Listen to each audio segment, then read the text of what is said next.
또 안철수는 국민의당 대표. 이쪽 둘이서 힘을 합쳤습니다. 그때 이 두 사람은 본인의 자력으로는 뭔가 이루기가 좀 힘들죠.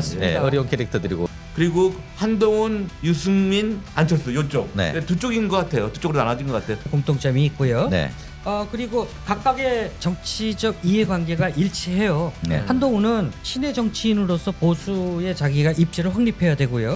이런 이제 정치적 이해관계가 세 사람이 합치는 해요. 그렇습니다. 그런 중에 한동훈은 지금 뭐 당에서 쫓겨나다시피 해서 저는 안철수가 힘을 발휘할 것 같아요. 제 유승민도 그렇고 한동훈도 그렇고. 근데 이제 한동훈이 유승민 옆에 있으니까 뭔가 아직은 피렘이고 뭐 여러 가지 면에서 이제 막 부족해요. 이걸 뭐 옆에 갖다 써야 되나? 그 한동훈은 안 갖다 써도 되는 그러니까 캐릭터잖아. 분명히 보수, 합리적 보수라고 얘기하는 거기에 빈 공간은 좀 있다. 그러면 세 사람이 있어요. 예. 윤석열 이후에 소위 얘기해서 친윤과 절연하면서 그러니까 보십시오. 김문수 제외하고 유승민, 한동훈, 네. 안철수 네. 세 사람 합하면은요. 네. 국매와 삽질 1년 이준석의 교훈이라는 제목입니다. 자, 이 사진은 다큐의 이제 한 장면인데요. 그 작년 총선에서 이제 당선되기 전까지 1년간 여정을 담은 다큐멘터리 준스톤 의원 이 한 장면입니다. 그 준스톤 의원 캡처 이 사진 느낌이 이제 이준석 이제 띄우는 영화잖아요. 대선 출마를 위해서 기획해서 이제 만든 내용인데, 자, 이게 이제 그 13일 날 3월 13일 개봉 예정입니다. 그 뭐 이런 이야기를 또 내세웠죠. 출마 의사를 홍대에서 밝히면서 동탄의 기적 위에 우리가 쌓고 싶은 다음 기적은 세대 교체의 기적이다. 세대 교체를 내세웠습니다만은 지금 우리가 그 전부터 계속 지적하고 있는 게 이 세대 교체의 문제가 아니다. 저 이제 구태 정치의 거의 뭐 짧은 시간에 어디서 어떻게 배웠는지 모르겠지만 아주 더러운 정치 행태들을 배워서 아주 종류별로 낱낱이 다 보여주고 뭐 최근에는 또 어떤 방송사 CBS의 김현정 뉴스쇼의 김현정하고의 또 뭐 시사 프로에 지가 메모를 넣어가지고 방송에 의견을 이준석이 전해왔습니다가 아니라 그렇죠. 자 이걸로 해라고. 이런 기술은 또 어디서 40대도 안 됐는데 아주 온갖 못된 정치는 다 배운 것 같아요. 네. 그러니까 뭐 이제 올해 자기가 40이 돼서 대선에 출마할 나이가 됐다 그러면서 호기롭게 출사표를 던졌는데 나이 이제 갓 40대에서 이제 그 피선거권 대통령 피선거권 얻은 자가 지금 정치인 호감도 조사를 하면 비호감도 1위입니다. 그러면 앞으로 어떻게 지금 정치를 해나갈지 모르겠는데 저는 이준석이라는 그 정치인이 저런 스탠스로 갔다가는 이제 50대기 전에 정치 일선에서 물러나야 되지 않느냐. 네. 대선은커녕 저는 그렇게 봐요. 네. 네. 제일 대표적인 게 뭐냐면 정의당에서 옛날에 개혁당으로 간 의원 하나 있어요. 유호정 의원이라고. 네. 이준석이가 정치하는 걸 보고 목수가 되겠다고 최근에 정치 은퇴 선언했어요. 아유, 예. 지금 목수 수업 받고 있다고 그러더라고요. 그러니까 저 사회에 어떤 뭐 그 윤석열이처럼 뭐 폐악을 끼친 그런 게 아니라 하는 짓 하나 하나가 정치인이라면 하면 안 될 만한 것들을 어떻게 저렇게 골라가지고 그 어린 나이에 하나 둘씩 이렇게 뭐 이준석이 했던 내용들의 그 에피소드들 그 청년 정치인들한테 입문하는 사람들한테는 이런 짓은 하면 안 됩니다라고 교본을 하나 만들어도 될 정도일 것 같아요. 네. 그래서 그 허나 대표가 또 이제 당비 사용한 거 당 대표 모르게 정치 컨설팅하는 그 민 컨설팅에 박성민 씨한테 네. 무려 5,500만 원 네. 뭐 이렇게 지급을 해서 컨설팅을 받았다고 하는데 그 뭐 박성민 씨는 또 나름대로 해명을 해요. 네. 근데 아까 오전에 우리 저 김동연 사장께서 네. 저한테 젊은 정치인의 그 코칭을 한다라면 네. 어떻게 해줄 수 있느냐라고 하는데 박성민한테 5,500만 원 줬잖아요. 저희가 한 5가지 코칭해 줄 수 있거든요. 네. 그럼 저한테 뭐 반띵을 하시든가 박성민. 그러니까 이준석 그 의원이 저한테 코칭 받으면 제가 좀 해줄 수 있어요. 그러니까 사람이 되어라인데 제발. 먼저. 네, 사람이 되어라. 제가 그러면 한 5가지만 맛배기만 아, 네. 대신 디테일은 안 알려주지. 나한테 와서 사과하고 사과하고. 수업료 내면 내가 가르쳐 줄게요. 야. 첫 번째 명확한 정치적 정체성을 확립하라. 나는 방법이 정체성. 있어요. 예. 네. 두 번째 차별화된 보수 개혁 노선을 제시해라. 맞습니다. 내가 네. 방법이 있습니다. 이준석 의원. 그다음에 세 번째 단기적인 정략적 행보 지향하고 장기적 비전을 제시해라. 제가 장기적 비전 제시해 줄 수 있어요. 네. 네 번째 새로운 연대 전략을 구축해라. 노인네들처럼 구태의 그런 그 끼리끼리의 그 연대 전략 하지 말고 저는 분명히 구축해 줄 수 있어요. 여기 깨알같이 전화 왔는데 안 알려주겠습니다. 다섯 번째 네. 커뮤니케이션 방식을 개선해라. 지금까지 자기 잘난 대로 직설적이고 공격적이고 게임하듯이 그다음에 그 남의 약점 잡아서 제가 커뮤니케이션 전문가라서 네. 요거는 제가 아주 그냥 네. 깨알 같은 코칭 해줄 수 있는데 이렇게 5가지 정도 저는 전략이 있는데 네. 근데 결론적으로 이준석 그 의원이 단기적인 논란보다는 이 사람은 장기적인 전략으로 가야 돼요. 근데 벌써 뭐 자기가 40 됐다고 대통령에 도전하고 뭐 이러는데 구태 정치의 반복이라는 이미지를 벗어나지 않으면 제가 얘기했듯이 50 되기 전에 정치판에서 아마 떠나야 될 것이다. 그렇죠. 예. 50 너무 긴데. 그다음에 그 요번에 그 명태균하고 거기서 다 드러났잖아요. 수사 보고서에서 네. 그 자기 네. 그 CR 리스크. 그래갖고 김건희한테 보험 든 거 아닙니까? 아이. 근데 제일 문제는 뭐냐면 네. 개혁신당을 만들었으면 개혁신당에서 최선을 다해야 되는데 계속 국힘을 보고 있는 거예요. 저기가 네. 뭐가 흔들리고 안 되면 내가 들어가야지, 차지해야지. 그러니까 김건희하고 문자를 주고받는 거 아니에요. 그게 가장 큰 문제예요. 그 정체성. 국힘 그 땅에서 자기가 이제 당 대표가 여론 조작을 통해 가지고 명태균과 함께 작전 짜서 이제 됐던 그 추억을 그렇죠. 잊을 수가 없는 거죠. 네. 근데 결정적으로 사실 우리 그 이번에 이게 사실 지난 계엄 다음 날이잖아요. 네. 그러니까 12월 4일 날 김현정의 뉴스 쇼에 나와서 이제 이게 왜 문제가 됐냐면 뭐 많이들 이제 알려지긴 했습니다만 이준석은 그 자기의 이야기들을 자기 의견들을 저 이제 뉴스쇼에 정치평하는 네. 평론하는 뉴스쇼에다가 밀어넣잖아요. 네. 그걸 김현정을 받아들이고 이게 뭐가 잘못됐을까라고 생각하시는 분들도 있겠습니다만 이준석의 의견이다라고 앵커가 소개하는 게 아니라 네. 앵커가 그걸 이제 녹여가지고 맞습니다. 마치 CBS가 그 취재를 한 것이냐, 그것처럼. 네, 그처럼 이렇게 호도도 이게 그리고 제일 문제는 뭐냐면 중대한 저게 네. 12월 4일 날 나왔을 거예요. 저 이준석이 CBS에. 계엄 다음 날? 그죠? 네, 계엄 다음 날. 근데 그때 여러 사람이 계엄 다음 날 나올 사람들이 많았잖아요. 네. 그 충고 됐던 뭐 그렇습니다. 안 의원, 네, 네.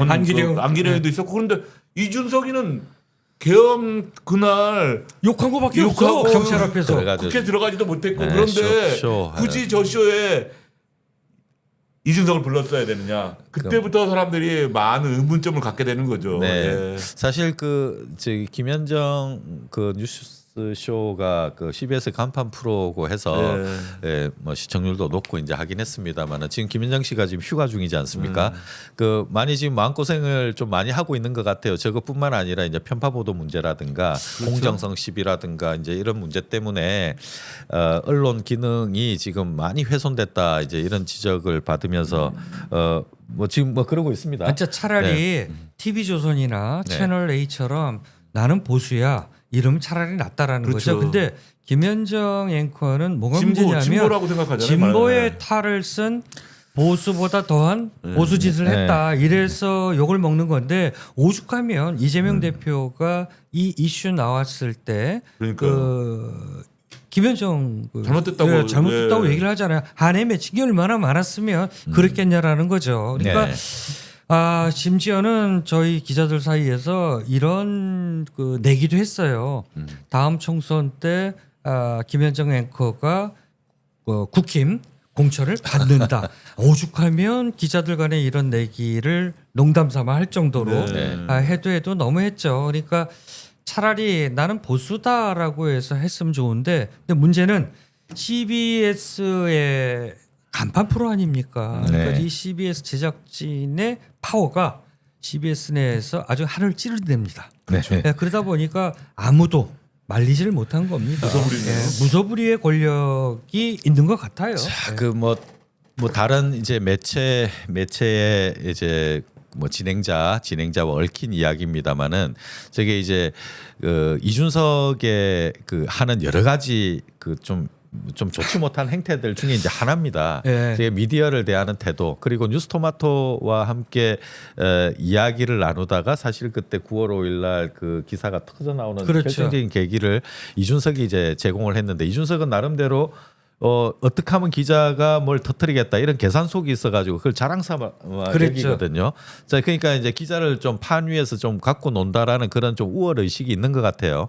그래서 이건 이렇게 던져주면 얘들이 받아서 기사를 쓴다. 그렇죠. 이런 걸 어디서 배웠는지. 그래서 이제 결론은 그렇습니다. 뉴스토마토 기자들이 이준석을 아주 그냥 씹어 먹고 싶어요. 그 배신감을 느낀 거죠. 어린 친구가 자기식대로 하면 뭔가가 다 된다. 이제 게임 하듯이 언론을 대하는 것도 게임 하듯이 지지를 얻는 것도 게임 하듯이 그다음에 기존의 정치인들을 무력화시키고 무시하고 깔아뭉개는 것도 무슨 게임 하듯이 하는 이런 그러니까 굉장히 웃긴 게 행태들이죠. 뉴스토마토가 9월 5일 날 명태균 게이트 단독 첩보를 터뜨린 게 원래는 소스가 이준석이었잖아요. 이준석이죠. 근데 취재를 들어가니까 이준석이가 계속 빼요. 그러고서 엉뚱한 그 먹잇감을 줍니다. 그러니까. 그래서 뉴스토마토도 그렇게 큰 신문사가 아니잖아요. 네. 그래서 특별 취재팀을 별도로 한 팀을 꾸려서 네. 이준석이가 가르치는 곳을 향해서 헛손질을 많이 했습니다. 네. 그러니 얼마나 일을 갈겠어요. 그러니까 그런- 명태균이가 세상에 나온 건 이준석 때문이에요. 맞습니다. 네. 맞습니다. 얼마 전에 제가 이제 한 지인으로부터 개혁신당에 지금 윤리위를 구성하는,데 사람 좀 소개시켜달라고 연락이 와서 그래서 야씨 나 지금 오늘도 지금 이준석 씹으러 가야 되는데 지금 나한테 뭔 소리 하냐. 근데 그 개혁신당대로 지금 정리해야 될 게 많거든요. 이준석 어마어마하죠. 입장에서는 뭔가 좀 이렇게 내부가 좀 돼야지 자기가 대권 주자로 나서가지고 뭔가 개혁신당 가지고도 뭐 파리를 해야 될 거 아닙니까? 근데 자기 베이스 자체가 지금 너덜너덜하게 되어 있다 그러니까요. 보니까 허은하 전 대표는 지금 완전 벼르고 있잖아요. 이준석 저 지금 가만 안 둔다라는 그리고 식으로. 김영남이도 완전히 그럼요. 돌아섰고요. 예. 그렇소. 그리고 거기에 그 조대원이도 조대원 대표도 저기 뭐 허나 대표하고 같은 스탠스를 유지하고 있고 그렇습니다. 자기 당도 잘 못하면서 대통령 후보 나오겠다는 것도 좀 그러면서 오버한 것 자기가 같아요. 보수 재건의 이니셔티브를 쥐려고 하잖아요. 또 아까 정당 저기 후보 적합도 잠깐 조사 봤습니다만은 이준석은 거의 뭐 지금 없습니다. 자, 그 사실 이게 작년 3월 1일이지 않습니까? 이 사진 많이들 이제 보셨을 텐데 딱 1년이 돼 갑니다. 이번 토요일이면 그래서 홍매화 새벽 삽질 1년 이제 1주년입니다. 이준석의 1주년을 아까 그 뭡니까 그 영화 자기 다큐 영화 대선 출마용 다큐 영화 그거보다 이 사진으로 출발하는 이준석의 다큐가 더 현실 정치의 본인 주소를 잘 알려주는 이제 그런 내용일 것 같은데 이준석 옆에 남은 건 천하람밖에 없는 것 같아요. 천하람이 참 우직하긴 해요. 그죠? 어떻게 지금 딴 데로 딴 데로 갈 수도 없잖아요. 그죠? 예. 김주영님 이야기대로 젊은 윤석열이라고.